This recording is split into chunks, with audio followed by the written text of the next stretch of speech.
They say, when you love your job, you will never have to work a day in your life. But what if you don't? Hi, my name is Joy Mistrana and I'll be talking about solving job mismatch. I've seen that quote many times already. When you love your job, you will never have to work a day in your life, to different photographs in social media.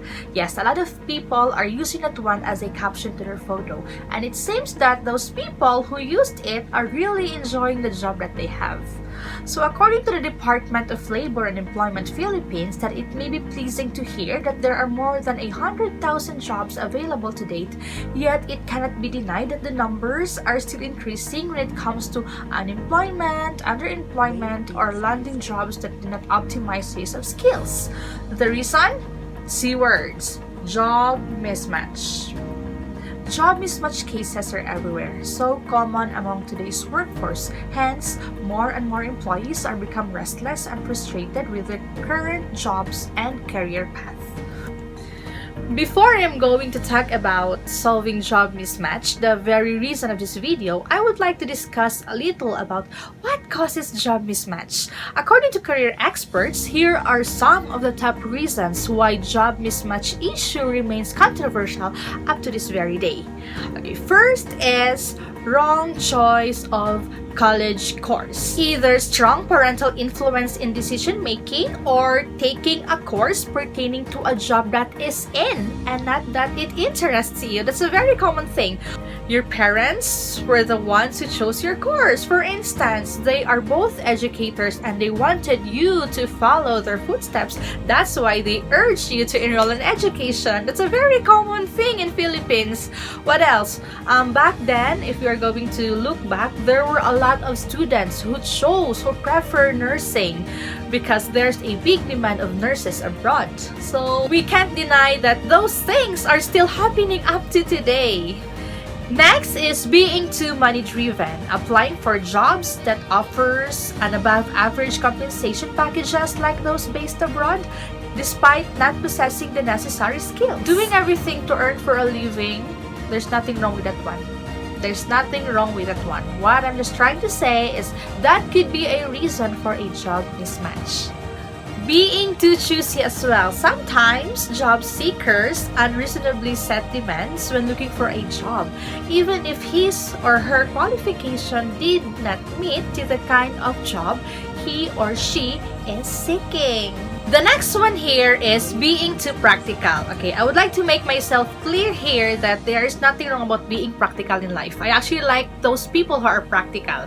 What I'm trying to point out is being too practical could be a reason for job mismatch. For instance, there is a vacant position. The tendency is people or applicant would apply to that job even if his or her skill isn't in line to that job. What's the most important thing to that applicant is he or she will be accepted to the job, he or she could earn and provide food for the family. The happiness that they could get when they do the job, they don't mind that one. Lastly, using connection to the workplace, very common.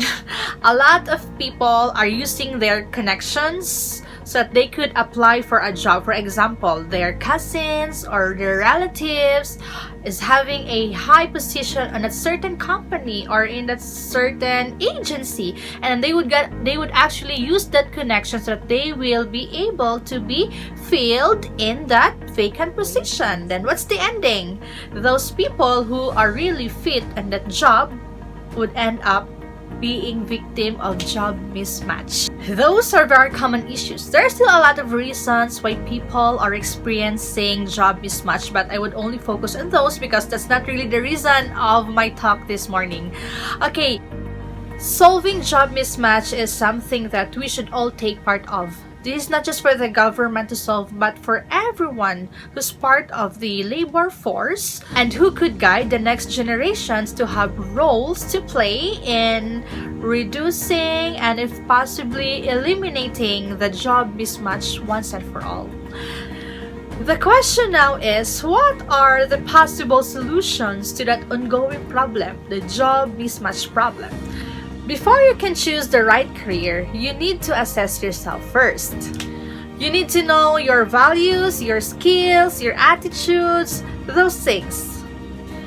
Then make some occupations completely appropriate and others completely inappropriate. You could also use self-assessment tests or career tests to gather more information about your traits and subsequently make a list of occupation that's a good fit based on those results. Other people can do it on their own, so they are going to seek help to career counselors or career professionals. That's also a good thing so that the process will be navigated. Skills training, educating ourselves with the necessary knowledge and skills of our chosen career and what the industry actually needs could really greatly help solve the problem. Next is seek job opportunities that best suits your skills. There are a lot of programs for employment also that actually help our young labor force and eventually help them to land on a job that best suit their qualifications and skills. TESDA also adds new programs every year to give more upskilling options to all Filipinos. So those are the possible solutions to solve the problem of job mismatch. Others may not see anything wrong about being on a job that their skills don't fit as long as they are earning. They could provide something for their family. But believe me or not, eventually that would either end up to premature resignation or being an unhappy worker. And remember, that satisfaction when you enjoy your job, that is something that could never be paid with any amount of money. Satisfaction is very important when you do your work.